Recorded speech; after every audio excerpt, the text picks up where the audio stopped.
Hello, hello, and welcome to another episode of Let's Learn. Today we're going to be talking about protectionism. For those of you who don't know quite what that is, or have an incomplete idea of what that is, that's basically using quotas, embargoes, tariffs, currency manipulation, administrative or regulatory barriers to free trade, or subsidies to protect domestic industries by restricting free trade.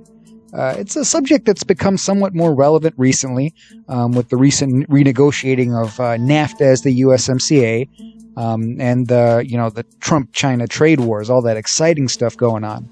Admittedly, this is kind of passed up the zeitgeist a little bit. The trade war seems to be overish for now, and the whole Trump issue has also been a little resolved at this point, but still an interesting topic as the USMCA was just passed last year. And, we're still going to see the effects of that. And we're going to talk about exactly that type of thing, and what the effects of that might be. It's really something that always plays a role in our lives, whether we really realize it or not. A lot of things around us are, the prices of things and wages and jobs and stuff like that are affected by a nation's tendency toward or away from protectionism. As usual with the larger Let's Learns, we're gonna do some terminology covering stuff in the video itself, but there's going to be an accompanying blog entry on the website that goes into more detail about basic terminology. And there's going to be a lot of terminology in here that's going to be fairly important. For those of you who are not super into macroeconomics the way I am, you're probably going to want to take a look at that before you watch the video, because we're going to be using a whole lot of jargon here, which we'll start off by kind of defining in the very beginning here. But if you want a better idea of what all this stuff means, you're going to want to look at that at the blog entry as well. So probably the most well-known aspect of protectionism is tariffs, right? Import tariffs.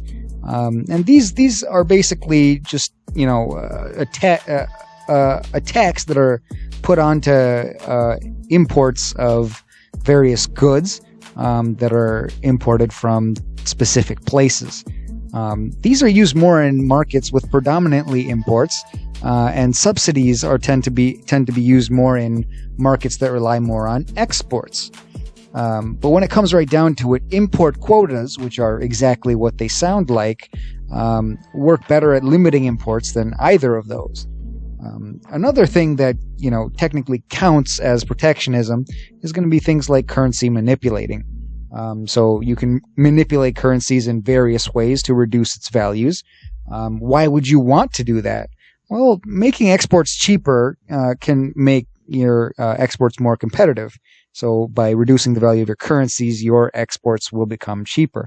The thing about that is that doing it that way, by currency manipulating, that can start currency wars. That can be pretty destabilizing force to various international trade systems. One example of this is the way China devalues its yuan using a fixed exchange rate. For those of you who don't know, for years now, China has kind of tied the value of its yuan to the American dollar. Instead of using what we call a floating exchange rate, they use a fixed exchange rate, and that systematically devalues the price of the Chinese yuan. Now, interestingly, you can also just debase your currency by pumping the national debt, which is what the U.S. kind of does these days. China's explicit way of devaluing its currency is controversial, to say the least, but the U.S. kind of does it, indirectly in a completely different way. So it's not like we don't do it. So let's start out with a few more terms, okay? So one basic thing that really kind of lends gravity to the discussion before we go forward any further is what is the point of economics as a whole, right? What is the fundamental problem that all economies are trying to solve? That can be kind of summed up in just a couple of words. It's the problem of scarcity, right? So we don't have unlimited things, but we have quite a few people, and we have to spread those resources between those people. And frankly, we don't have enough of everything for everyone to be a billionaire, like not everyone gets to live that lifestyle. So what do? How do we allocate resources in a world where our resources are finite and can run out? A good market, by definition, in this framework, is one that allocates resources most efficiently. So that's really what we're thinking about when we think about macroeconomics and what makes a good market and a good economy. That's really what we're going to be thinking of. And as we go forward, this basic process, this basic concept, is going to be very important. Now, why don't we start off with our first kind of definitional term here, that we're going to be using kind of in the near future here. That's going to be the consumer surplus. The consumer surplus is the difference between what you're willing to pay, what you're willing and able to pay, and what you're actually paying. So if you're willing to pay, I don't know, $1 for a pen, but you don't ever really have to pay more than 20 cents, that's like an 80 cents consumer surplus. You have choice in your variety of pens as well. That kind of factors into what we think of as this consumer surplus. But then also your ability to not have to pay exorbitant prices for things. That's something that rather directly affects the welfare of consumers in a given market. Another important term, which is kind of related to the consumer surplus in a way, is the producer surplus. That's the difference between the minimum that a producer has to sell a product or service for and what price the market will actually allow them to sell it for. Now, if you have to sell something for 20 cents and you can sell that thing, perhaps a pen, for $1, then you have a pretty sizable producer surplus, and your profit margins will be better because of that. Another important term to be aware of is a deadweight loss, or a deadweight welfare loss, or excess burden is another way of referring to that.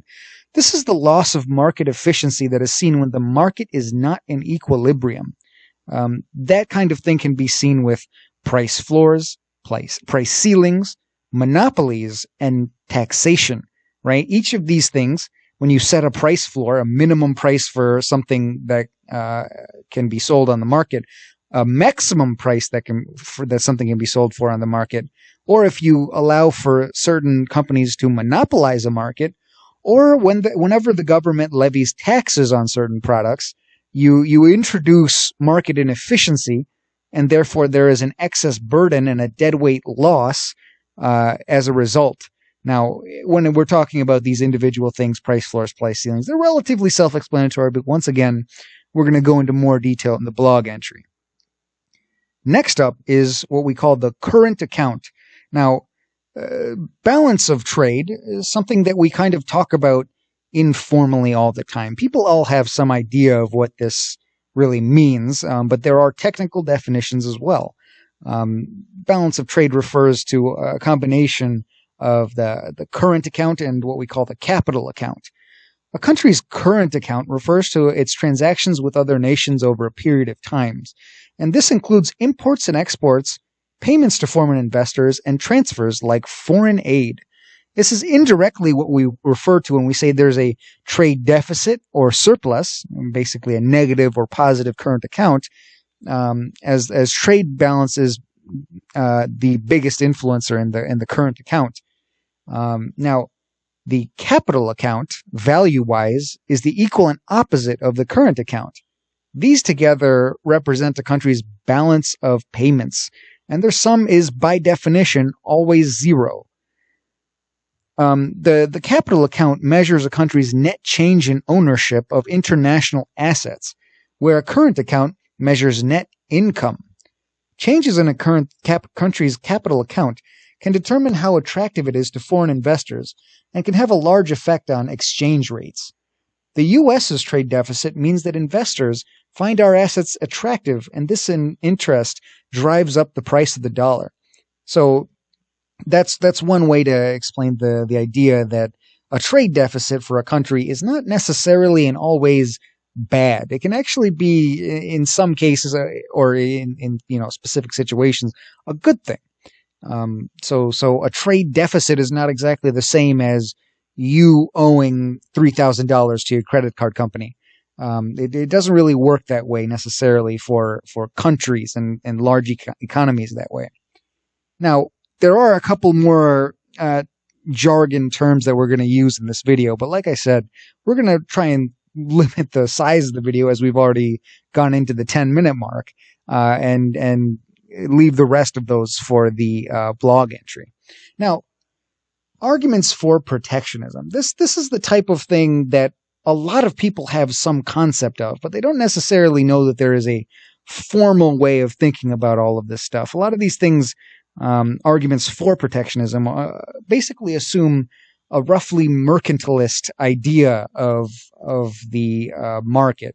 Basically, the idea that the market is essentially a zero-sum game. If I have more, then somebody else must have less. And there's this kind of seesaw relationship between various aspects of international trade. I think the idea was essentially that back when there was the gold standard and there literally was a set amount of gold in the world, that it really must have been a zero-sum game. However, I think it's debatable whether that was actually true back on the gold standard. But certainly today with, just global fiat currency, this is just not true. However, this way of thinking, which by the way has been kind of countered by a lot of studies so far, references in the blog entry, is really pretty well debunked, essentially. But it's also still a widely held way of thinking. And we're going to go through some arguments and some ways of thinking that you may or may not hold yourself, and see why they might be stronger or weaker arguments. The first here that we'll address is what's called the infant industry argument.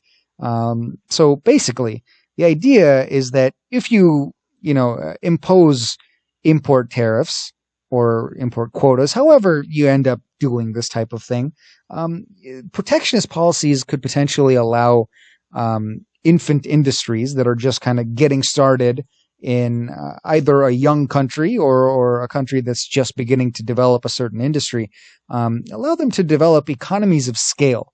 And of course, if you're protecting an industry by levying, import tariffs that block competition or subsidies that allow their prices to be more competitive, you generally think to yourself that you plan on removing that protection later once they have economies of scale and are therefore able to actually support themselves. And the idea then is that also this may have beneficial spillover effects in industries related to the infant industry. Now, there's a couple issues with that. It's important to note that this can have a net negative effect on the economy as a whole, as we will point out when we flesh out the talk about a different argument, which is the protection of domestic jobs. We'll get to that shortly. Now, this particular argument is pretty weak for a couple of reasons. It allows room for inefficiency, which in markets, as we discussed earlier, is kind of against the point. It's functionally important as it explains why the cost of saving a job via protectionist policies is often more expensive than the salary of said job. On the screen now, you'll see a calculation from the Dallas Federal Reserve. As you'll see, it can be extremely expensive to save even a single job using protectionist policies. Like in the sugar industry, a single job can cost the majority of $1 million per year.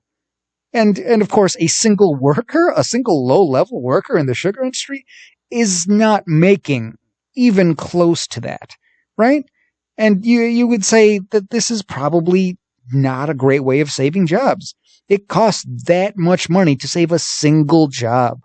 That level of inefficiency is truly unhealthy for the economy as a whole. That's one way of looking at that.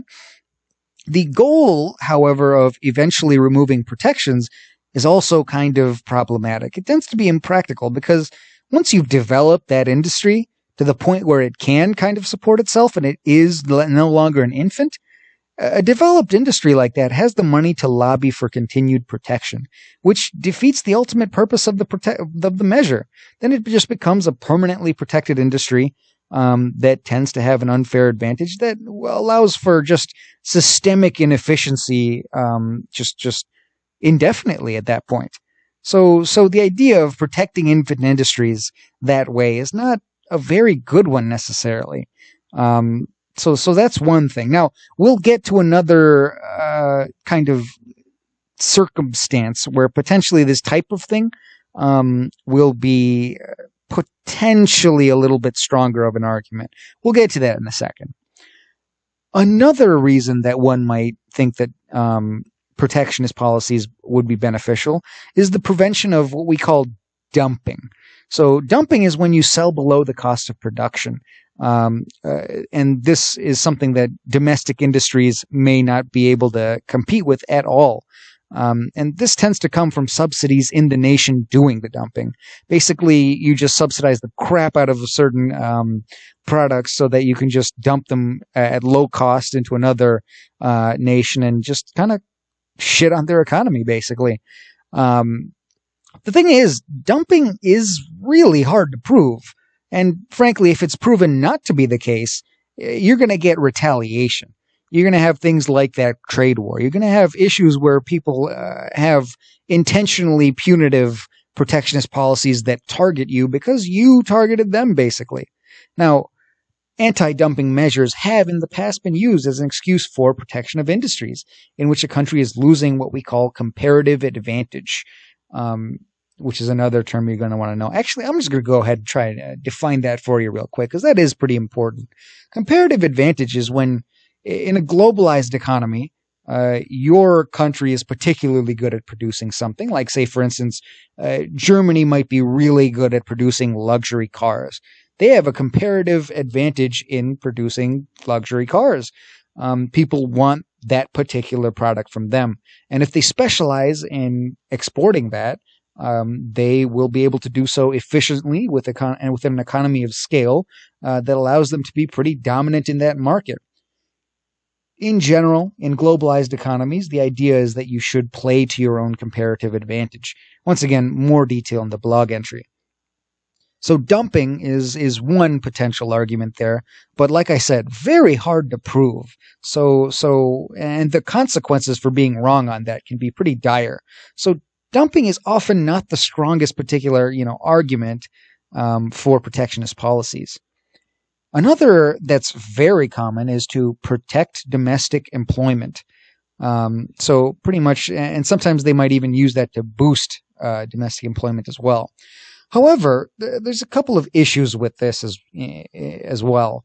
If an industry was already losing because it didn't have a very good comparative advantage in that country, then protectionism is really just a way of slowing down a process that's going to happen regardless. It's not going to stop the decline of that industry. You're just going to slow it down because the other country, whatever you're competing with, is genuinely better and better able to compete with you on the global scale as far as producing and exporting that particular good or service.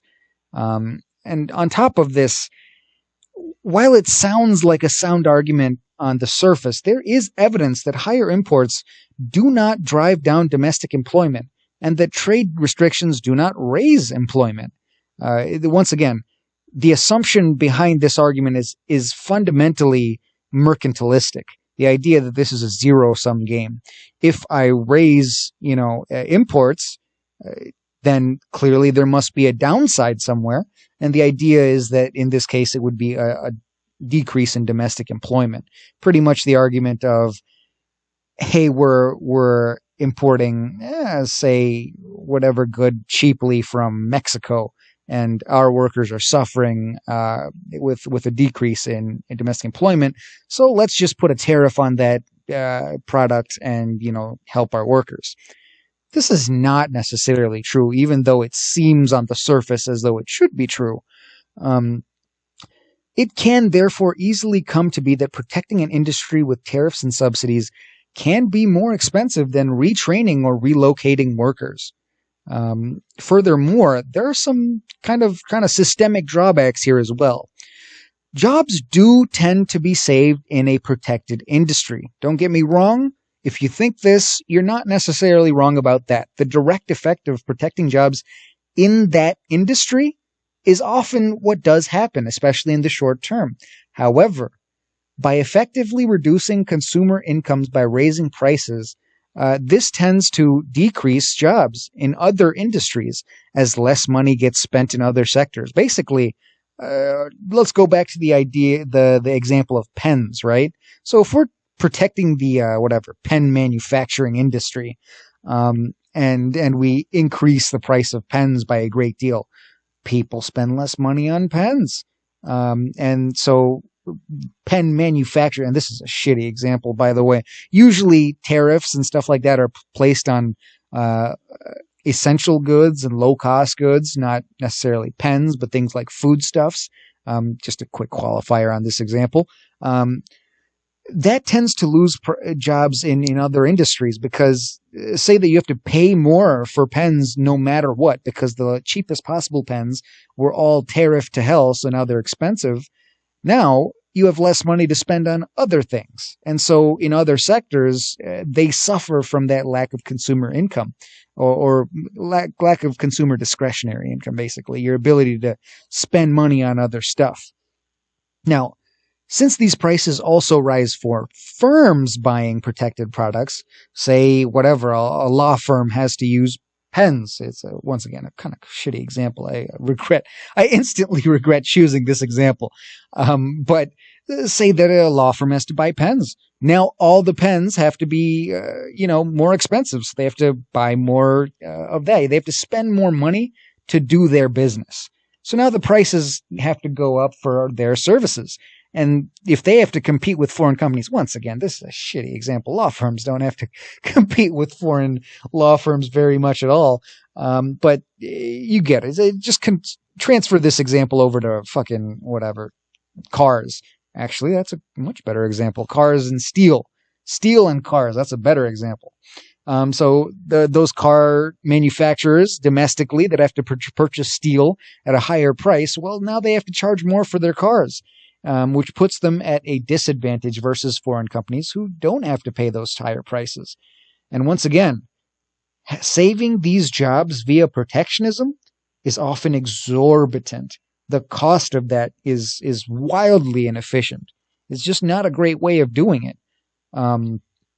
Even though, people would point out that, retraining, relocating can be difficult and expensive and not particularly fun for the workers themselves. But if you compare that to the fact that, a $30,000 a year worker might cost $800,000 a year to save their job, it starts to, become very, very attractive to even spend that extra money to try and retrain or relocate them.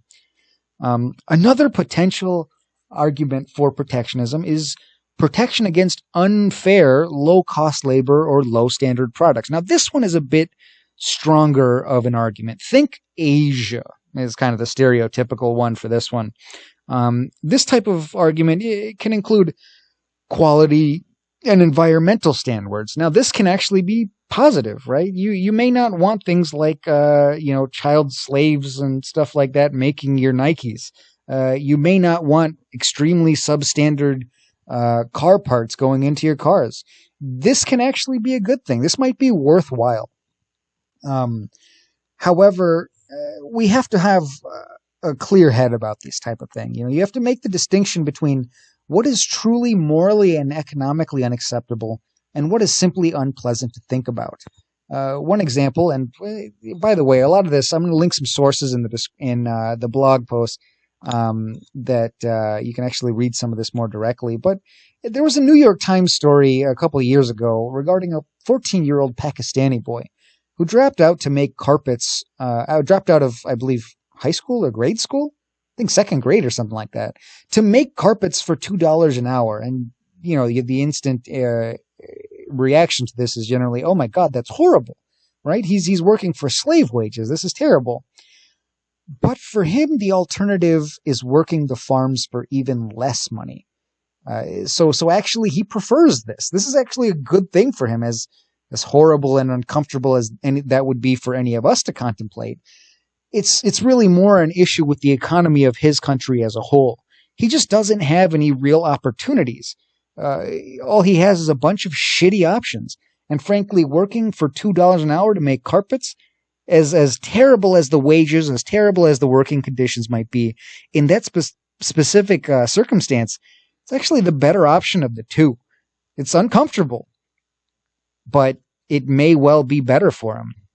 And that's not the only example you can think of. Other alternatives may be, they might have to prostitute themselves or scavenge garbage. And all of this is deeply unpleasant to think about. But really, that's not necessarily a problem with, that company or whatever. It's more an issue with that country's economy. And really, what needs to be done in those situations is to develop that economy further, and to give people more appealing opportunities so that they can do more fulfilling, or at least, better paying and better working condition type of jobs. So you really got to make that kind of distinction very, very consciously. Another potential argument that gets used is to raise government revenue. Now, this can be a stronger or weaker argument depending on which country is actually making the argument. In developing countries, this can actually be a decent argument.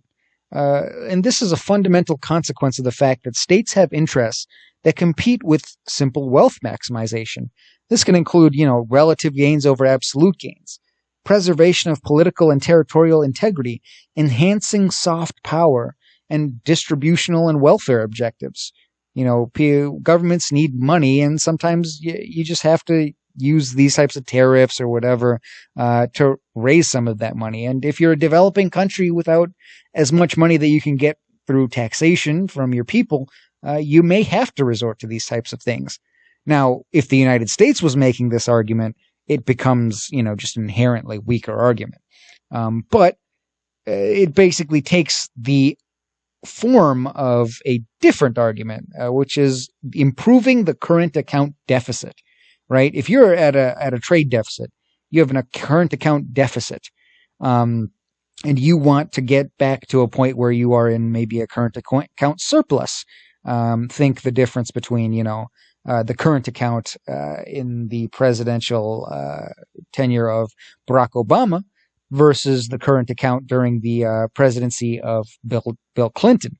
When we were in a massive surplus, maybe you want to get back to that, and that's why you increase tariffs. Well, that's really actually a very bad argument for protectionism in general. Just because if you do it explicitly for that reason, you can expect significant retaliation, right? You are basically just, taking money from other countries, and they aren't just going to take that lying down. Nobody's going to just let you do that, no matter who you are. And this is something that we've seen, right? Like we did that whole thing with China, but not even just China. Trump was essentially doing this with Canada too, which we'll talk about in more detail near the end here when we talk about things like the USMCA. So yeah, improving the current account deficit is a pretty bad reason to adopt more heavy protectionist policies, because the retaliation on that is going to be significant. Another interesting argument for protectionist policies, which actually isn't all that weak, honestly, is the avoidance of over-specialization risk. So this is driven by the need to cultivate domestic industry so that your export potential is not driven by just one industry, right? So this is something that could be done through protectionist policies, but is probably more healthily done by simply, government programs to actually develop those other industries, to make it easier for them to really flourish within your own country. You do want to avoid over-specialization, or if your country is already over-specialized, you want to try and make, overarching programs to change that. Like, for instance, in Saudi Arabia or something like that, those oil-dependent economies. Another perspective on this is the unequal exchange perspective. So a lot of the reasoning behind why some of these are weaker arguments, and a lot of these are pretty weak arguments. Protectionism is generally not thought of as being a very good move, economically speaking. And really the alternative to that is free trade. free trade in a lot of studies and real life scenarios has been shown to be pretty superior. Free trade is actually really good in a lot of in most cases. However, free trade is often not equal in real life. There are discrepancies in bargaining power that almost always favor the richer, more developed nation. And so, once again, more developing countries with smaller economies, with less bargaining power, may adopt protectionist policies because they know they can't compete otherwise. They know they're screwed otherwise. And they may not have a lot of great other options. It may be that they have to employ protectionist policies as one of their options to protect their economies and allow for further growth without being taken advantage of by other larger, more developed nations. Now, we're gonna move on to talk about arguments against protectionism. Those are a lot of the more major arguments that people think of for protectionist policies, reasons to levy tariffs, reasons to subsidize domestic industries to manipulate currency and do stuff like that. But there's a lot of natural arguments against these things that we've already kind of touched on that we're now going to make explicit as we talk about arguments against protectionism. The first of these is going to be market distortion. There's a lot of deadweight welfare loss to consumer surplus. When we raise prices, we reduce the consumer surplus and consumer choice. Raising prices is, you don't really even have to use your imagination too much for this. By distorting the market and just pricing, poor people out of the market, this is going to make things inefficient. And that kind of leads naturally into the next issue, which is straight up just production inefficiencies, right? So this is a deadweight welfare loss to production inefficiency. It's wasteful to have domestic supply of product by companies that require higher prices per output. You don't want a company who, it takes twice as much money to make a certain good to make that good in large amounts for your domestic supply. If you could have that for half the price just by importing it. It really isn't efficient.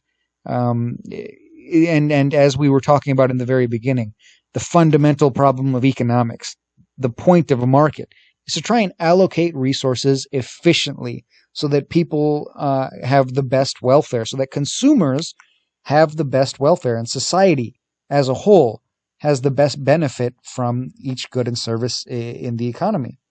Now, one thing that we've mentioned multiple times throughout a couple of these arguments for protectionism that we just went through is retaliation, right? And this is something that's very relevant to some of the events of last year with Trump, and it's pretty self-explanatory. Retaliation often starts a vicious cycle that can progressively distort the benefits of free trade.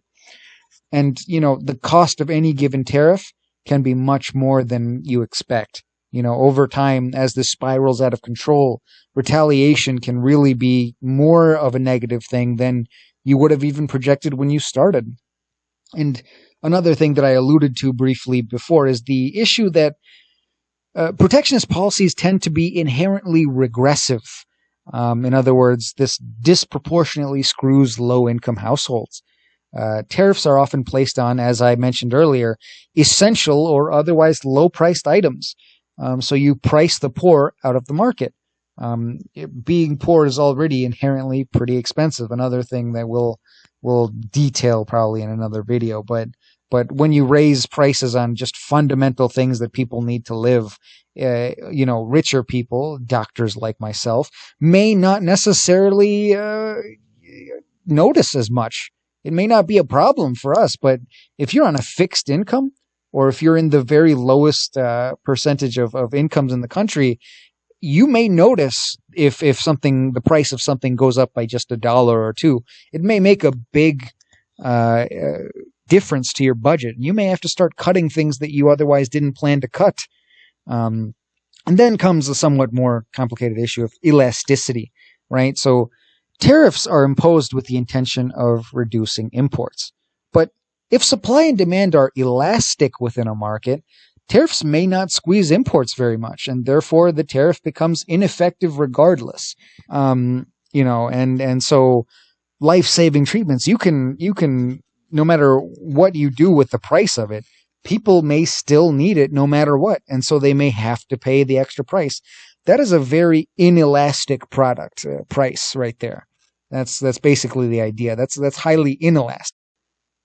So those are kind of a lot of that's a basic overview of arguments for and against protectionism. Now we're going to go off and take a more detailed look at protectionism specifically in America, right? So we're going to start with a couple of examples here. One is going to be the SmootHawley tariff of 1930, which was a big contributor to the length and depth of the Great Depression. Another is going to be the Agricultural Adjustment Act of 1933, which took place somewhat during the Great Depression. Then we're going to take a quick look at NAFTA, and then we're going to, bring it full circle towards protectionism under Trump in the form of the USMCA. So why don't we get started with SmootHawley? So the SmootHawley tariff of 1930 tried to protect U.S. agriculture against European imports. Pretty much every industry leader and economist at the time tried to convince Herbert Hoover to veto the bill. And even Hoover himself was against it.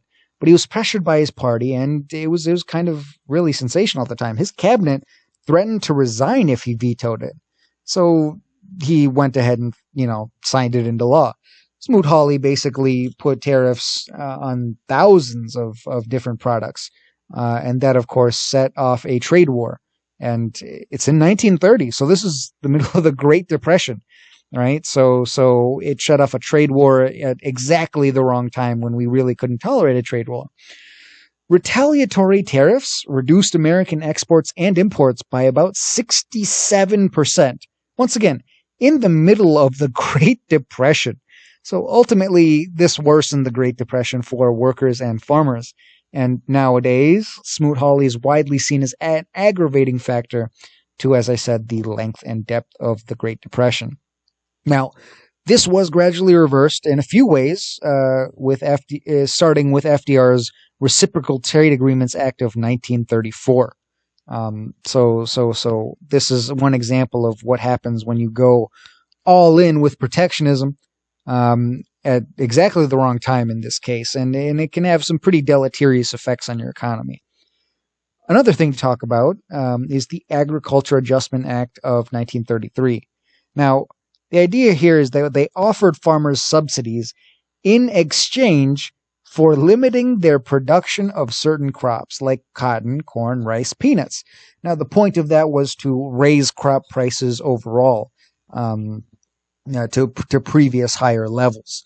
And that was paid for by a tax on companies that processed said crops.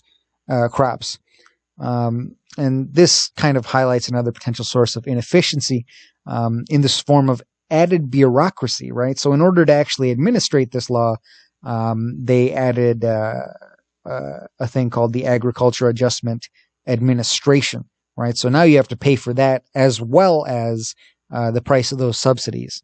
So it should be noted that this was later deemed completely unconstitutional in the case, U.S. v. Butler in 1936 in its initial form, because, as I mentioned earlier, it literally taxes one group to pay another group. And that was struck down and revised. There was actually a modified form that was passed in 1938. What were the effects of this act? Well, this helps us start getting into the nuances of what happens with these types of protectionist measures. I went over a lot of negatives to protectionism. In general, I don't want to give you a completely skewed view of this. It's not like whenever you put a tariff on something, there's uniformly only negative effects.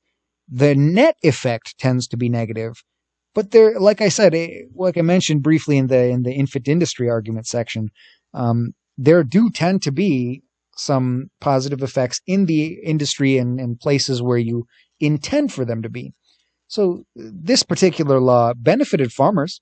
It raised commodity prices, but it directly hurt laborers, which is pretty predictable, right? They reduced acreage that was being tilled by like a third.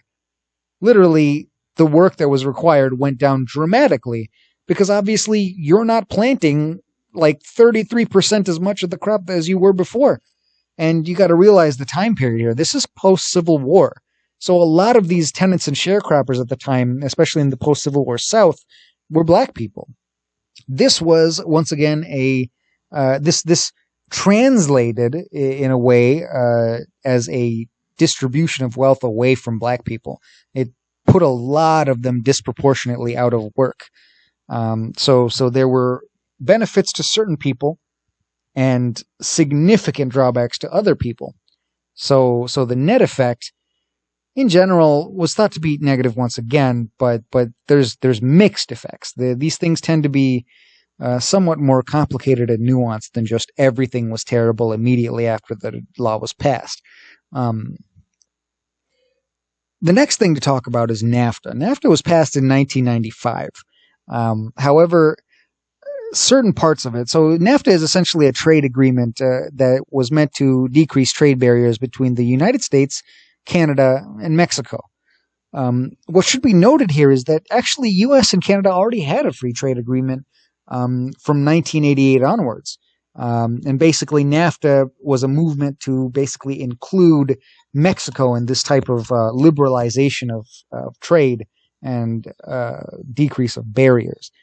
So NAFTA included labor and environmental provisions, which was kind of something that it pioneered. Most other free trade agreements didn't have these kind of stipulations before. Later free trade agreements would actually start to pick up on this and include these types of provisions. Now, it is largely agreed amongst economies that it did benefit most North American economies. To put this into more concrete numbers, trade volume between the countries went from something like $290 billion in 1993 to $1.1 trillion by 2016. But as I was trying to start talking about a little earlier at the previous section, it's a little bit more nuanced than simply everything was rosy after the act was passed, right? So it's hard to separate the effects of the free trade agreement from factors like technological advancement and China opening up to more international trade. So there will always be these positive and negative effects. And we kind of have to look at these things in a more granular sense to get an idea of what exactly happened as a result of them. Now, from the U.S. perspective, there were some interesting positives, like, for instance, the fact that at this point about an estimated 14 million U.S. jobs rely on Mexico-Canada trade, and nearly 200,000 export-related jobs are created annually, which is estimated to be about 15 to 20% more jobs than lost, which, so in general, annually net positive job gain. So that's one good thing. However, there is a big point as far as job losses from critics, especially with United States manufacturing jobs. Those critics of NAFTA that, actually approved more of the USMCA pointed to this kind of thing as a potential drawback that really the United States wasn't necessarily handling very well. Then there's also the issue of wage stagnation and a widening trade deficit. Once again, it's kind of hard to say how much of this would have happened anyway. After all, competition with China, for instance, was already stressing American manufacturing before NAFTA. And NAFTA arguably lowered costs for U.S. businesses, which helped them compete with China better. So it's somewhat hard to tease out the exact effects of NAFTA versus other international trade stresses. Now, from a Mexican perspective, there was a significant rise in farm exports, auto manufacturing jobs, productivity, and there was a lowering of prices.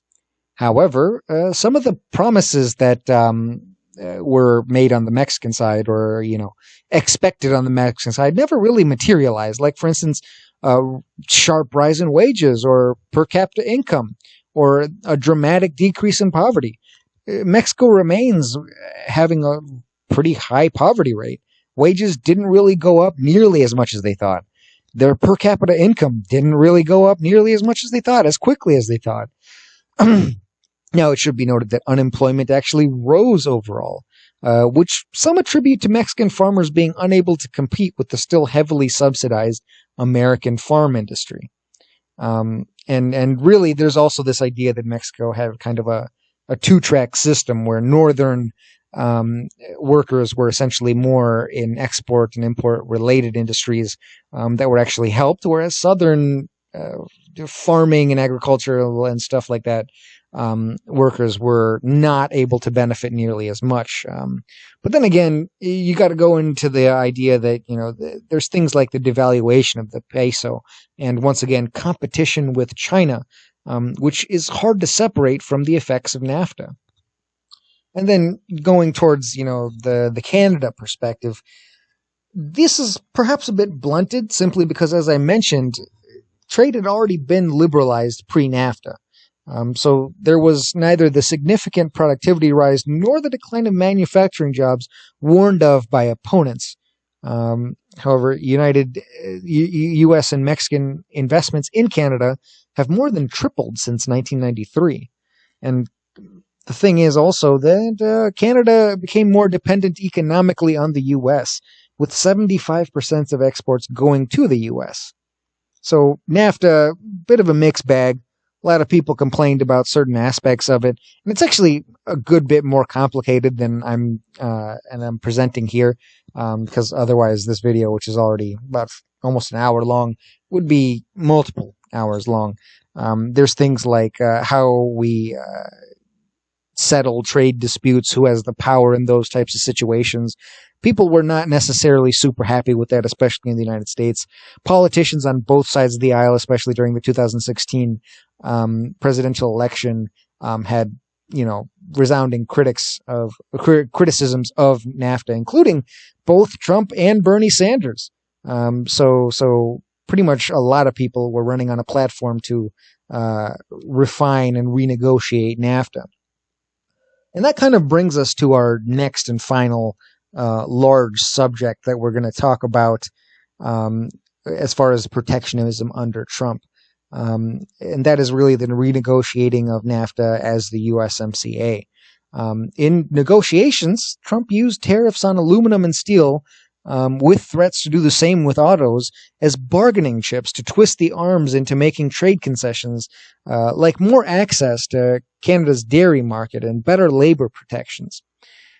They also settled on stronger enforcement mechanisms of labor provisions, and they required factories to pay at least $16 an hour for automobile manufacturing and for the majority of each vehicle to come from member countries, right? So they're trying to concentrate benefit to the participating countries. They're trying to help with labor conditions, which once again NAFTA kind of pioneered. And they're trying to make sure that these things can actually be enforced. And so in 2020, as I mentioned near the beginning of the video, this passed with bipartisan support. And this is really very, very fresh. So ultimately, we're going to have to see what the long-term effects of these are. Another really salient thing that happened under Trump was the U.S.-China trade war. That kind of deserves its own video. And you can comment below if you'd like to see me cover that in the future, probably as a not Lern video. But the U.S.-China trade war is kind of fresh in people's minds. Trump was just like, you know what, screw you. We're going to raise the price on this, this, and this. And as you know, Xi Jinping was like, no, how about screw you? We're going to raise the price on all that for you as well. And it just kept going back and forth for a while, and tensions started rising. And thank God that ended without like a war or something.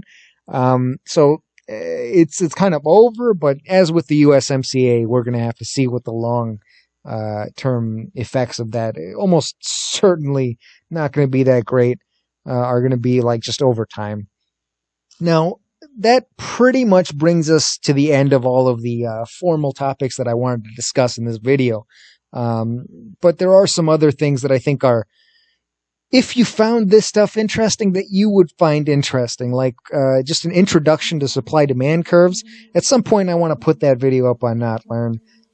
It's kind of just a basic thing that helps you visualize things like deadweight welfare losses to consumer surplus, deadweight welfare losses to production inefficiency. You kind of get to see how that comes into play numbers-wise and graphically. You also get a way of kind of calculating government revenue as a result of these types of interventions. I found that kind of thing interesting. If you listened all the way to the end of this video, which is a friggin' hour long at this point, you may well find this interesting as well. So look out for that in the future. If you like the video, like the video. If you want to see more kind of educational content in the future, please subscribe as well and hit that bell button if you like to get notifications about future videos. Yes, these are going to be months apart. And yes, I actually did record the corruption and politics video, almost like 90% of that. I just never got around to editing it because, frankly, I think I need to adjust it and add a bunch of stuff to it. So we'll see about that in the future. I'm still working on it.